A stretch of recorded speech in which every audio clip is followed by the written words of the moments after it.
You've probably been involved with dozens of these. There's a pileup somewhere on the highway. People are injured. Maybe some are trapped. Maybe worse. It's too soon to know. The adrenaline pumps and everyone is eager to get involved. It's a large part of why you joined the service in the first place. You've trained, you're ready, and you want to help. It's all very familiar.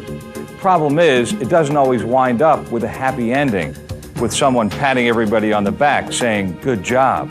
Because every year, highway incidents like this set the stage for a secondary incident, a nightmare in which some firefighter or police officer or EMS provider is suddenly struck and killed by traffic trying to maneuver around the accident scene. Instead of being a part of the solution, emergency service personnel suddenly are part of the problem and maybe a statistic. This is ordinarily the point where you begin to tune out. No problem, it can't happen here, it won't happen to me, we're careful, we do it right. Anyway, it's always the other guy. But consider this, for every other person in the world, you are the other guy. I know, you're still not convinced. So let me introduce you to a few folks who used to hold that same sense of being invincible until nonchalance turned into tragedy.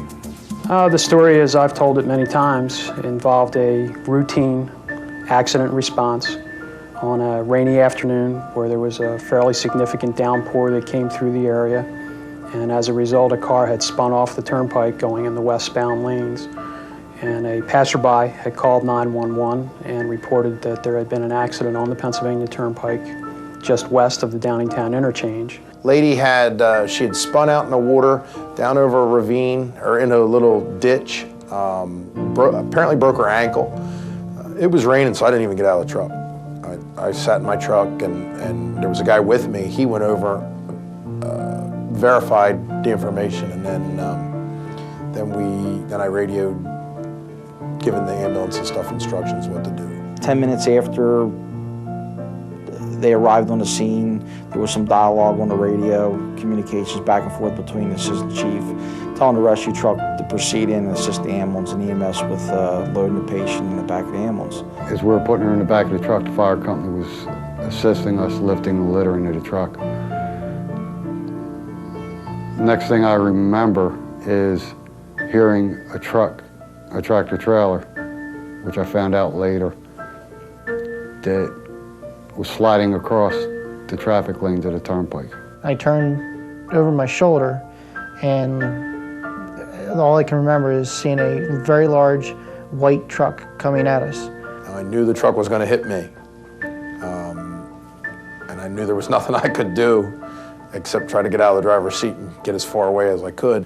I yelled for everybody to get out of the way, and I went around the side of the ambulance to grab my partner that day, and I threw him out of the way. Next thing I remember is getting up off the ground and calling for help.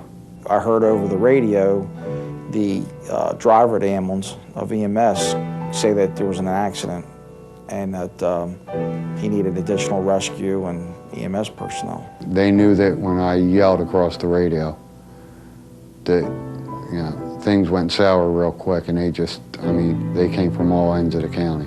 When I pulled up, I saw a tractor trailer on its side, and Assistant Chief Steve Sen's vehicle, personal vehicle, had been run over by the tractor trailer. Tire marks right over the driver's door. It was total chaos. There were bodies laying all over. I saw guys laying there bleeding, guys just standing there stunned that were injured. Every firefighter that I knew was laying on the ground. And it just registered that this is a lot more trouble than what I ever expected. I remember looking up and I saw them doing CPR on Dave, and I asked who it was. And they said, "Good." David died in the accident. Dave, good. Altogether, there were 8 firefighters and 2 EMTs involved in the Lionville incident.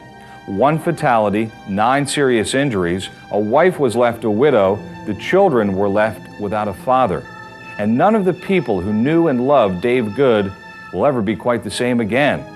And stories like that of Dave Good and the Lionville Fire Company are not as rare as we might believe. Nearly every year, 5 firefighters lose their lives in secondary highway incidents. 20 law enforcement officers suffer the same fate, and several EMTs are lost. That's an emergency responder life that is lost every other week on the highways, but outside the vehicle. And hundreds of others are injured. The situation has become so critical that James Joyce, the commissioner of the Chicago Fire Department, made the statement recently that firefighters responding to calls need to operate as if someone is trying to run them over. And it's not just firefighters who are responding. We've already mentioned emergency medical service personnel and law enforcement groups. But there are others who converge at the incident as well. Groups like transportation agencies, towing and recovery service providers, members of the media and other information service providers, sometimes coroners and medical examiners, as well as authorities and contractors focused on cleaning up and disposing of hazardous materials. When the call comes in, they all set out for a particular destination that's already been the site for an accident. Meanwhile, the traffic keeps on flowing, but now congested by limited passage, the gawking of the curious, and the rage of the impatient. That adds up to one very dangerous situation. Okay. Secondary highway incidents pose a very real threat to everyone who responds. So the question becomes, what can we do about it? You don't have to be a Boy Scout to be guided by the 2 simple words, be prepared. With that in mind, we have put together an outline of preparedness we call the 10 cones of highway incident safety. Here's the first cone. There is no substitute for training. Training is at the core of everything we do successfully. There's no magic. You listen, you learn, you do. And the more you pick up from the experience, the more experienced you become.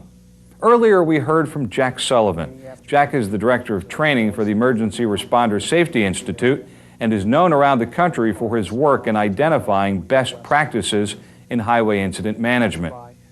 Jack conducts training seminars that focus on the considerations that are important in developing your own incident management procedures. It's a great resource, and it could save lives. If you want to be safe, abide by the first cone. There is no substitute for training. Now, the second cone. Multi-agency coordination and communication are a must. One way to look at any highway incident is that the orderly flow of life and traffic are disrupted, and it is the task of responders to administer, treat the injured, and then restore order as quickly and safely as possible. With so many responders converging at once, orchestration and coordination are critical. A unified incident command is essential. The details of such a command and corresponding SOPs should be developed jointly by all agencies and organizations that play a part in highway incidents. And once such a command and SOPs are established, ongoing communication, review, and refinement are indispensable. Coordination and communication are a must. The third cone. Limit your exposure. Limit your time. It may be obvious, but the more equipment and personnel you have responding, the greater the exposure to some secondary accident. Make sure you have the vehicles, equipment, apparatus, and crew you need. But keep those numbers to the necessary minimum. The same consideration applies to the time at the scene. The math is simple. Your exposure is greater in 4 hours than it would be in 2 hours. Work as quickly as is prudent and safe, and then clear up the crews as soon as possible. Limit your exposure. Limit your time. Fourth cone. Give traffic plenty of warning. In a perfect world, all traffic could be diverted until some incident has been cleared. Managing traffic would be easy if there just were no cars and trucks. In the real world, delays cause stress. Everybody's in a hurry, and tempers are quick to stir. 5 years ago, the phrase road rage wasn't ever known. Now, it's become a part of our daily vocabulary. Advance warning can help. You know the exercise: arrow boards, flares, cones, police cars, detours, and alternative routes, among others. Variable message signs, whether fixed or portable, have also proven to be effective devices to communicate traffic and incident information on nearly a real-time basis. The point is, use whatever means are available to give traffic plenty of warning. Okay, the fifth cone. Protect the scene with apparatus. You may not think of your vehicles or apparatus as a protective shield between you and the regular traffic flow, but it can be just that. It's always better to lose equipment than it is to lose lives. Properly positioned, the equipment offers tons of fortification around the response to a highway incident. You can safeguard the scene and safeguard the crew with just a little forethought about how the scene should be protected. For instance, you should always arrange the apparatus assuming that it's going to be struck. That means the equipment should be parked at an angle and with front wheels turned in such a way that any subsequent collision is less likely to impact the responders to the initial incident. Help create a safer zone of response and protect the scene with apparatus. The sixth cone. Always work away from the traffic. This cone is little more than an echo of what you heard so often when you were a kid. Don't play in the traffic. In all fairness, no one is playing when they respond to a highway incident, but sometimes the focus is so great on saving others that we fail to safeguard ourselves. The conversations, the discussions, the evaluations, they can all generally be done much more safely away from the traffic. Think about where you are. Don't be a target, and special attention must be given to your proximity to the traffic flow before you hop out of a vehicle or off the apparatus. After all, you've responded to help, but you'll be helping no one if you are the victim in a secondary incident. Always work away from the traffic. The seventh cone. Be prepared to shut down the roadway. This is a cone that is rarely popular with law enforcement or the public at large, but it has to be held as an option. Closing a roadway clearly eliminates the possibility of a secondary incident, but there are downsides that have to be considered. For instance, closing a road could cause a domino effect in which other highways are forced to take on dangerous volumes of traffic. Then there's the concern about detours taking the flow of cars and trucks through residential areas, areas of low bridges, or past schools, or by hospitals, where the potential threat may be greater than the inconvenience at the location of the initial incident. With that in mind, many communities around the country have pre-planned and marked well-scouted detour routes as contingencies for just such occurrences.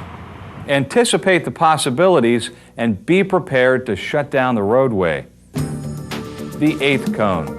Be seen and not hurt. There used to be a presumption that the more lights, the better. But we've all become a bit more enlightened than that over time. There's evidence that a spectacle of flashing multicolored lights can be blinding to safe drivers and a deadly attraction to those impaired by drugs, alcohol, or sleepiness.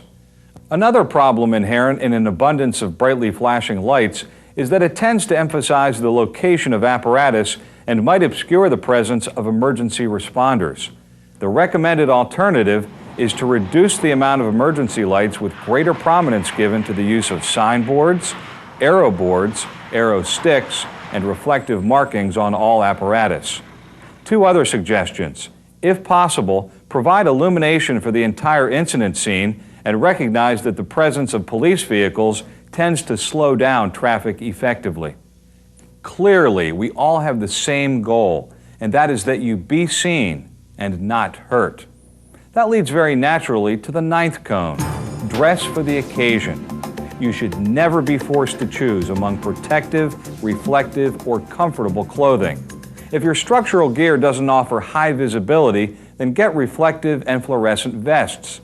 Just as important than getting the right gear is wearing the right gear. No excuses, and don't forget to thank the officers that make you wear them. The only thing they're guilty of is wanting to keep you alive. The eighth and ninth cone go hand in hand. Be seen and not hurt, and always dress for the occasion. The 10th cone is the enforcer for all the other 9. Accountability matters. It's all about responsibility. As long as each person takes the safety of the entire organization seriously, there's a real chance that secondary incidents can be eliminated.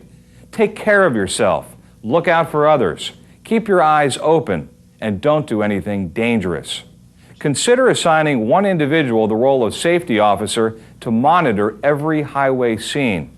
Someone explicitly responsible for properly staged and managed scenes. Someone who serves as the eyes and ears and enforcer of proper highway incident management. These are the 10 cones of highway incident safety.